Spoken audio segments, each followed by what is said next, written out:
बिस्मिल्लाहिर्रहमानिर्रहीम। अज़ीज़ तलबा तलबात, मैं उम्मीद करता हूँ आप सब लोग खैरियत से होंगे। अज़ीज़ तलबा, जैसा कि हमारी डिस्कशन कल हमने अपने एडिनर्जिक एंटागोनिस्ट के हवाले से अल्फ़ा ब्लॉकर्स पे हम डिस्कस कर रहे थे। तो अल्फ़ा ब्लॉकर्स में हमने ट्रेज़ोसिन और फेंटोलामाइन को हमने वन बाय वन डिस्कस किया था, उनकी प्रॉपर्टीज़, उनके फार्माकोलॉजिकल एक्शंस, उनके थेराप्यूटिक यूजेस, एडवर्स इफ़ेक्ट्स। ठीक है, उसके बाद आज हम डिस्कस करेंगे अपनी अगली क्लास को बीटा ब्लॉकर्स, जिनको प्रोप्रानालोल, जो हमारे पास मेन केमिकल साल्ट है, प्रोप्रानालोल बीटा एंटागोनिस्ट या बीटा ब्लॉकर्स के नाम से जाना जाता है। अगर हम इसमें देखते हैं कि बीटा ब्लॉकर्स किस तरह से एक्टिविटी परफॉर्म कर रहे हैं, तो सबसे पहले वर्ड प्रोप्रानालोल, ये जो है जैसे इसका आपको क्लिनिकली अवेलेबल है बीटा ब्लॉकर्स के नाम से, कम्पिटिटिव एंटागोनिस्ट है, और ये basically non selective beta blockers हैं। ठीक है, बोथ बीटा 1 के लिए भी और बीटा 2 रिसेप्टर्स के लिए भी, may be beta 1 may be beta 2, selective नहीं है। ठीक है, तो आपको प्रोप्रानालोल सेंडोज में और इंडिराल जो है आपके पास एस्ट्राजेनेका के नाम से जो आपकी एशियन कॉन्टिनेंटल है, उसमें आपके ये दो ब्रांड ने भी आपके साथ पिक्चर्स उनके वेज़ा की गई हैं। प्रोप्रानालोल सेल होता है under the brand name Inderal among others. Propranolol Inderal के नाम से मार्केट में बिकता है। ये एक ऐसी मेडिकेशन है जिसको जो बीटा ब्लॉकर की क्लास की है। It is a medication of beta blocker class और it is use to treat high blood pressure. तो जो हाई ब्लड प्रेशर है, आपका बढ़ा हुआ ब्लड प्रेशर है, ये उसके लिए यूज़ होता है। It is also use number of types of irregular heart rate. ठीक है, परफॉर्मेंस एंग्जाइटी और एसेंशियल ट्रिमर्स जो है उसके लिए आपका ये आपका प्रोप्रानालोल यूज़ हो रहा है। ये यूज़ होता है different types of irregular heart rate, performance anxiety और आपकी एसेंशियल ट्रिमर्स जो हैं उनके लिए यूज़ हो रहा है। ठीक है, अगर हम इसमें देखते हैं इसके मैकेनिज्म ऑफ एक्शन के हवाले से, तो बेसिकली प्रोप्रानालोल जो है ये non selective beta receptor antagonist है और ये कम्पीट करता है सिम्पैथोमिमेटिक न्यूरोट्रांसमीटर्स। किसके साथ? Sympathomimetic neurotransmitters for binding two receptor. Receptor के साथ बाइंड करने के लिए जो आपके सिम्पैथोमिमेटिक न्यूरोट्रांसमीटर्स हैं उनके साथ ये बाइंड करता है रिसेप्टर बाइंडिंग के लिए, जो इनहिबिट करते हैं आपके sympathetic stimulation of the heart. इससे क्या होता है जी, आपकी जो सिंपैथेटिक स्टिमुलेशन आपके हार्ट की वो क्या हो जाती है, इनहिबिट हो जाती हैं, और ये वर्क करता है by blocking the effect of hormone epinephrine.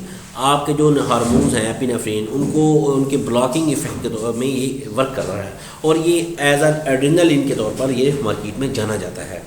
It causes your heart to beat more slowly with less force with lower blood pressure. देखें, ये बढ़े हुए ब्लड प्रेशर को ट्रीट करने के लिए यूज़ होता है। तो इसकी जो काज है, इसकी जो मेन थीम है, रूट काज है, ये आपके हार्ट बीट को मोर स्लोली वर्क करवाता है और कम फोर्स के साथ। ठीक है, कम फोर्स के साथ स्लोली वर्क करवाता है, जो आपके ब्लड प्रेशर को कम कर देती हैं और ये आपके हेल्प करता है। It also help open up your veins and arteries to improve blood flow. आपके ब्लड फ्लो को इम्प्रूव करने के लिए वेन्स और आर्टरीज तो ये आपकी हेल्प कर रहा है। It also help to open up your veins and arteries to improve blood flow. Blood flow देखिए, ब्लड खुदा न खासा कहीं ब्लॉकेज आता है तो उस वक्त आपका ब्लड फ्लो बढ़ जाता है। जब एक चीज़ थीम में रूटीन में चल रही है तो वो अपने उसमें कोई उसका इस किस्म का प्रॉब्लम नहीं आ रहा, तो वो आपके पास ये जो आपका है आपका बीटा ब्लॉकर है, ये आपकी जो वेन्स हैं और आपकी आर्टरीज हैं उनको ओपन अप कर देता है, जिससे आपका ब्लड का जो फ्लो है वो इम्प्रूव हो जाता है। ठीक है, तो अगर हम इसमें देखते हैं आपका बीटा ब्लॉकर्स क्या है, तो ये बेसिकली आपका यूज़फुल है इन हाइपरटेंशन, आपके एंजाइना और आपकी जो कार्डिक रिदमियाज वगैरह हैं, कंजस्टिव हार्ट फेलियर और ग्लूकोमा में ये मेनली ट्रीट किया गया है। इसका जो नेम है, the name of all beta blockers, जिसके एंड पे जैसे आपको दिखाया गया है पिक्चर में वज़ा किया गया है, प्रोप्रानालोल, इस्मोलोल, एसब्यूटालोल और सोटालोल। तो एंड के ऊपर जो लोल आ रहा है OLOL, तो ये इंडिकेट कर रहा है बीटा ब्लॉकर्स को। ठीक है, जो ऐसी चीज़ एंड के ऊपर अगर इनके एंड पे OLOL आ रहा हो तो वो बीटा ब्लॉकर्स को इंडिकेट करता है। तो angina, cardiac arrhythmias, congestive heart failure और ग्लूकोमा के ट्रीटमेंट के लिए यूज़ होता है। इसका जो नेम है एंड पे लोल आ रहा है, एक्सेप्ट लेबिटालोल और कार्विडिलोल। तो इसको आप यूँ कहेंगे, अगर एंड पे लोल आ जाए, LOL आ जाए, तो वो आपके बीटा ब्लॉकर्स का केमिकल साल्ट होगा। ये आपको रिमाइंड या ज़हन में याद रखने के हवाले से एक पॉइंट है, एक चाबी है, क्यूरी है। प्रोप्रानोलोल क्या है? प्रोटोटाइप बीटा एनर्जिक एंटागोनिस्ट है जो ब्लॉक करता है, सिलेक्टिव नहीं है, बीटा 1 को भी करता है, बीटा 2 को भी करता है। वो सस्टेन रिलीज प्रिपरेशन है for once a day dosing is available, ठीक है, वंस अ डे इसकी डोजिंग को देखा गया। अगर हम देखते हैं एरिथमियाज में तो ये डिक्रीज करता है आपके एट्रियोवेंट्रिकुलर कंडक्शंस को, जो आपके एट्रियोवेंट्रिकुलर कंडक्शन है वो क्या डिक्रीज हो जाती हैं, जिसके बदले में इनहिबिट करता है इम्पल्सिस को आपके एट्रिया टू वेंट्रिकल और कंट्रोल करता है आपका वेंट्रिकुलर रेट को कंट्रोल कर रहा है। तो इसमें क्या हुआ, एरिथमियाज में ये इनहिबिट करता है आपके इम्पल्सिस को, इससे आपके एट्रिया टू वेंट्रिकल में, और ये कंट्रोल कर देता है आपके वेंट्रिकुलर रेट को। तो इसमें मेनली आपके पास क्या आ रहा है, effective in arrhythmias precipitated by catecholamines. जैसे हमने कैटेचोलामाइंस के बारे में आपको प्रीवियस लेक्चर्स में बताया है, ये हार्मोन्स हैं आपके, ठीक है, जो रिलीज होते हैं आपकी बॉडी से। तो इसमें अगर आप देखते हैं sotalol potassium channel blocker class 3 anti arrhythmic, ठीक है, एस्मोलोल अल्ट्रा शॉर्ट एक्टिंग, ठीक है, सुप्रावेंट्रिकुलर ट्रैकीकार्डिया में यूज़ हो रहा है। अगर हम इसमें देखते हैं इसके फार्माकोलॉजिकल एक्शंस के हवाले से, तो जैसे हम अभी बात कर रहे थे पहले कार्डियोवैस्कुलर में इसका यूज़ क्या है, तो प्रोप्रानोलोल जो है वो बेसिकली डिक्रीज करता है आपकी फोर्स ऑफ मायोकार्डियल कंट्रैक्शन को, वो कार्डिक आउटपुट जो है और वर्क और ऑक्सीजन जो कंजप्शन है वो डिक्रीज हो जाती है। तो ये इसलिए यूज़ होता है आपके अंजाइना और हार्ट रेट में, ठीक है, आपका जो हार्ट फेलियर है उसके लिए ट्रीट हो रहा है। अब इसमें देखते हैं आपके रेस्पिरेटरी ट्रैक के हवाले से, तो प्रोप्रानोलोल जो है वो एक्ट करता है ऑन बीटा रिसेप्टर पे और काज करता है आपकी ब्रोंको कंस्ट्रिक्शंस काज कर देता है। क्या होता है जी, प्रोप्रानोलोल आपके बीटा रिसेप्टर पे एक्ट करता है और क्या करता है साथ, ये ब्रोंको कंस्ट्रिक्शन काज कर देता है रेस्पिरेटरी ट्रैक के हवाले से, ठीक है। इस तरह आपकी आइज़ में अगर देखा जाए इसका किरदार, तो प्रोप्रानोलोल जो है वो रिड्यूस कर देता है इंट्राओक्यूलर प्रेशर, आपके स्पेशली जो ग्लोकोमा है उसमें आपका इंट्राओक्यूलर प्रेशर जो है वो डिक्रीज़ कर देता है। अगर इसमें हम देखते हैं ये आपका इंक्रीज़ करता है सोडियम रिटेंशन। इसमें आप अगर देखें कि decrease in blood pressure there is decrease in renal perfusion. तो अगर इसमें क्या होता है, इसके रिजल्ट में आपका जो सोडियम रिटेंशन है और प्लाज्मा वॉल्यूम है वो क्या हो जाता है, इंक्रीज़ हो जाता है। तो इस तरह इसका किरदार है आपकी सोडियम के इंक्रीज़ में, ठीक है। इसके साथ साथ अगर इसकी डिस्टर्बेंस देखते हैं आपकी ग्लूकोज मेटाबॉलिज्म के हवाले से, तो बीटा ब्लॉकर जो है वो आपको डिक्रीज़ करते हैं आपकी ग्लूकोज की सिक्रीशंस को, इसलिए इनको टाइप 1 डायबिटिक जो है वो इसमें प्रोप्रानोलोल को वेरी केयरफुल मॉनिटरिंग की जाती है इसके यूज़ के लिए, ताकि ये मतलब अगर ब्लड ग्लूकोज जो है वो लेवल उसको एसेंशली मॉनिटर किया जाता है। उस हवाले से टाइप 1 में भी आपका प्रोप्रानोलोल मे भी यूज़ होता है, मे नॉट भी यूज़ हो सकता है। तो ये इसके कुछ फार्माकोलॉजिकल एक्शंस के हवाले से था। अगर हम इसकी थेराप्यूटिक एक्शंस पे बात करते हैं, तो थेराप्यूटिक एक्शंस के हवाले से मेनली हाइपरटेंशन जो है, प्रोप्रानोलोल आपके ब्लड प्रेशर को लोअर करता है हाइपरटेंशन में और डिक्रीज़ करता है आपके कार्डिक आउटपुट को आपकी प्राइमरी मैकेनिज्म के हवाले से। अगर हम इसको देखते हैं ग्लाकोमा के हवाले से, तो आपके जो बीटा ब्लॉकर्स हैं, पर्टिकुलरली जो आपके टॉपिकली अप्लाइड किए जाते हैं बीटा ब्लॉकर्स, ये इफेक्टिव हैं और डिमिनिश कर देते हैं आपके जो इंट्राऑक्यूलर प्रेशर जो आपके ग्लाकोमा में कंसिडर किया जा रहा होता है। अगर हम इसमें देखें माइग्रेन के हवाले से, तो प्रोप्रानोलोल जो है ये इफेक्टिव है जो रिड्यूस करता है आपकी माइग्रेन एपिसोड्स को जो यूज़ होती हैं प्रोफाइलैक्टिकली जो यूज़ हो रही होती हैं। अगर हम इसमें देखते हैं आपके ट्रीटमेंट ऑफ अंजाइना में, तो प्रोप्रानोलोल जो है वो डिक्रीज़ करता है आपकी ऑक्सीजन की रिक्वायरमेंट को आपके हार्ट की मसल्स में, और इस वजह से ये इफेक्टिव है आपके पेन रिड्यूस करने के हवाले से। तो अगर हाइपरटेंशन में देखते हैं तो ये लोअर करता है ब्लड प्रेशर को हाइपरटेंशन में। ग्लाकोमा में ये इफेक्टिव है जो डिमिनिश करता है आपके intraocular pressure in glaucoma. Migraine में जैसे हम बात कर रहे थे, ये इफेक्टिव है जो रिड्यूस करता है आपके माइग्रेन जो आपके हाफ सर का दर्द होता है। अगर इसी हवाले से हम इनको अंजाइना पेक्टोरस के हवाले से देखें, तो ये यूज़फुल है आपके क्रोनिक मैनेजमेंट ऑफ अंजाइना में।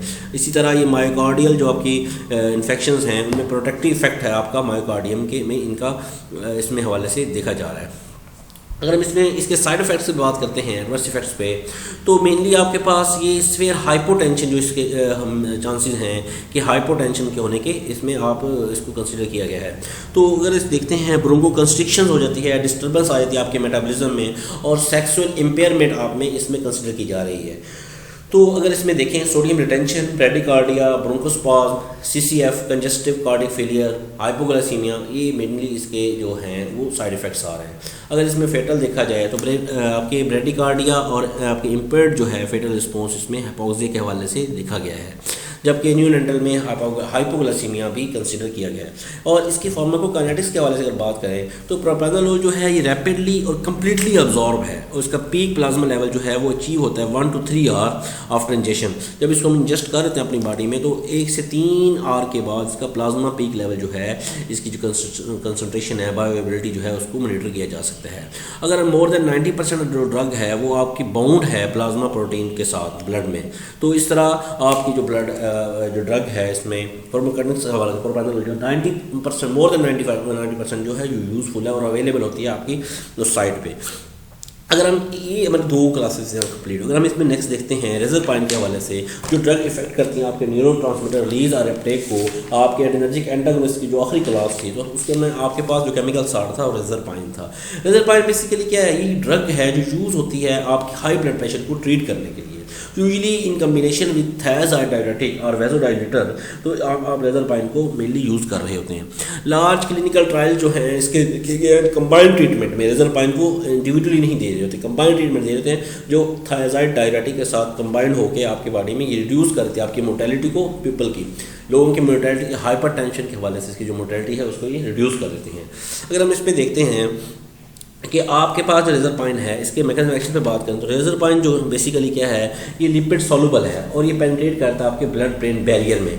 ये जो एजेंट है ये बाइंड करता है और इनहिबिट करता है आपकी कैटेचोलामाइन जो हार्मोन है और उसको पंप करता है स्टोरेज वेसिकल्स में आपके सेंट्रल और पेरिफेरल जो आपके एनर्जी न्यूरॉन्स हैं उधर, जिसके बाद इस तरीके से ये इनहिबिट करता है आपके अपटेक को, नॉरएपिनेफ्रिन का, डोपामिन, सेरोटोनिन और आपके प्री सिनेप्टिक स्टोरेज जो वेसिकल की हैं उसको करता है। और अब इसमें देखते हैं बेसिकली रिजरपाइन ब्लॉक करता है आपकी मैग्नीशियम को, जिससे आपकी एटीपी डिपेंडेंट ट्रांसपोर्ट जो हो रही है बायोजेनिक अमाइंस की, नॉरएपिनेफ्रिन की, डोपामिन की और सेरोटोनिन की आपके साइटोप्लाज्मिक से वो जो इसमें आपकी जो स्टोरेज वेसिकल्स हैं आपके एनर्जिक नर्व्स में वो आपके बॉडी टिश्यूज में उनको ट्रांसपोर्ट करने में हेल्पफुल साबित होते हैं।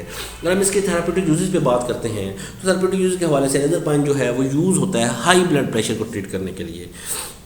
तो ये यूज़ जो है severe agitation in patient with mental disorder जो है उसमें इसको कंसिडर किया गया है। इस तरह से रिजरपाइन की जो क्लास है इसमें मेडिकेशन जो है आप उनको रोल्फा अल्कलाइड्स के नाम से देखते हैं और ये वर्क करता है slowing the activity of nervous system. ये आपका जो रिजरपाइन है ये आपके नर्वस सिस्टम की एक्टिविटी को स्लो करता है, जिससे आपकी हार्ट बीट स्लो हो जाती हैं और जिससे आपके ब्लड वेसल्स रिलैक्स हो जाती हैं, इससे आपका ब्लड का जो फ्लो है वो नॉर्मल रूटीन पे आ जाता है। तो इस तरह से ये बड़ी स्कीम के तहत ये आपकी बॉडी में इनकी वर्किंग हो पा रही है। तो अगर हम इसमें देखते हैं कि रिजरपाइन का जो थेराप्यूटिक यूज़ है उसमें ये यूज़ होता है आपकी हाइपरटेंशन में, माइल्ड टू मॉडरेट जो आपकी हाइपरटेंशन उसमें इसका यूज़ किया गया है। तो इस तरह से ये आपकी जो रिजरपाइन है ये आपका slow developing falling blood pressure जो है उसको ये ट्रीट करने के लिए बड़ा ज़बरदस्त किस्म का इनका रिस्पॉन्स आ रहा है। तो इसको अगर हम इस हवाले से देखें कि आपका रिजरपाइन किस तरह से आपकी बॉडी में आपके साथ हेल्पफुल साबित हो रहा है, तो ये इसका मतलब ये इफ़ेक्टिव किरदार है इसका आपकी केमिकल साल्ट्स के हवाले से। तो यहाँ तक की जो हमारी डिस्कशन थी ये हमारा ऑटोनोमिक नर्वस सिस्टम के सेक्शन ए में हमने एक पूरी डिस्कशन को आज कंप्लीट कर दिया है। उसमें हमने इतने ढेर सारे सेक्शंस में हमने इन चीज़ों को डिटेल में पढ़ा। अगर मैं छोटा सा एक आपको रिकॉल देता चलूँ ताकि आपको ये चीज़ें सिर्फ रिकॉल हो जाए कि हमने इस चैप्टर में क्या चीज़ स्टडी की और हमें क्या इससे हासिल करना चाहिए था, तो उसमें हमने सबसे पहले ऑटोनोमिक नर्वस सिस्टम पे बात की। उसके बाद हमने न्यूरॉन्स और उसकी क्लासिफिकेशन पे बात की कि मोटर न्यूरॉन्स और सेंसरी न्यूरॉन्स, और मोटर न्यूरॉन्स सेंसरी न्यूरॉन्स में हमने आगे उनकी जब क्लासिफिकेशन पे बात की तो हमारे पास रिसेप्टर, न्यूरोट्रांसमीटर और लोकल मेडिएटर्स की डेफिनेशंस को हमने टच किया। साथ साथ हमने इफेक्टर ऑर्गन्स और एफरेंट न्यूरॉन्स जो है उनकी एफरेंट न्यूरॉन्स की जो टाइप्स हैं सिंपैथेटिक और पैरासिम्पैथेटिक, इनको 1 बाय 1 हमने डिस्कस किया। साथ ही हमने जो आपके एक्शन है सिंपैथेटिक और पैरासिम्पैथेटिक नर्वस सिस्टम पे आइज़ के हवाले से, हार्ट के जबकि GIT ट्रैकियाज उनको 1 बाय 1 डिस्कस किया। यहाँ तक थ्योरेटिकली हमने देखने के बाद फिर हमने आपको इनकी क्लासिफिकेशन में प्रोटोटाइप ड्रग की डेफिनेशंस के साथ हमने इनको क्लासीफाई किया 2 मेन क्लासेस में, कोलिनर्जिक ड्रग्स और एड्रिनर्जिक ड्रग्स में।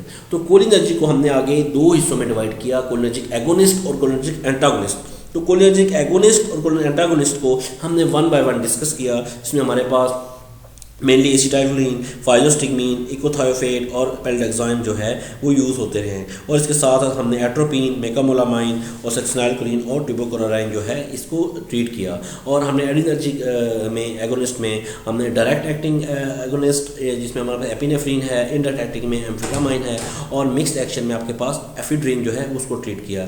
जबकि एडिनर्जिक एंटागोनिस्ट के हवाले से हमने ट्रेजोसिन, फेंटोलामाइन और इसमें बीटा ब्लॉकर्स में प्रोप्रानोलोल और ड्रग एफेक्टिंग में आपके पास जो रेजरपाइन है उसको हमने डिस्कस किया। तो ये जो हमारी सारी डिस्कशन थी इसका मेन महवर क्या था कि हम इन केमिकल साल्ट्स को किस तरह से ट्रीट करते हैं। तो कल इंशाल्लाह हम अपने नेक्स्ट जो सेक्शन है उसको करेंगे। आप लोग मेहरबानी फरमाकर गौर से तवज्जो से इसको सुने और इस पूरे चैप्टर का आप सेल्फ एनालिसिस करें कि आपने क्या खोया और क्या पाया, आपको किन चीज़ों की समझ आई, किन को नहीं आई। ठीक है, आप एक ओपन डिस्कशन करें मेरे साथ, व्हाट्सएप पे आप क्वेश्चनिंग करें, आपके ज़हन में जो भी सवाल आता है, ठीक है, ताकि आप उसका आंसर किया जाए। कल हम इंशाल्लाह नेक्स्ट जो सेंट्रल नर्वस सिस्टम, ये था ऑटोनॉमिक नर्वस सिस्टम, कल हम सेंट्रल नर्वस सिस्टम के हवाले से बात करेंगे और उसमें हमारे जो आगे क्लासेस आई हम उनको 1 बाय 1 डिस्कस करेंगे। तो आपसे यही गुजारिश है कि आप मेहरबानी फरमाकर इसको गौर से तवज्जो से सुने और इसको लिख लें और आपका अपना सेल्फ एनालिसिस करें। ठीक है, उसके बाद हम आगे की तरफ मूव करें ताकि हमारा ये जो ये एक्टिविटी है ये हेल्दी एक्टिविटी साबित हो, ताकि आप लोगों को इसका फ़ायदा भी हो। अल्लाह ताला आप लोगों को कामयाब करे। Good luck.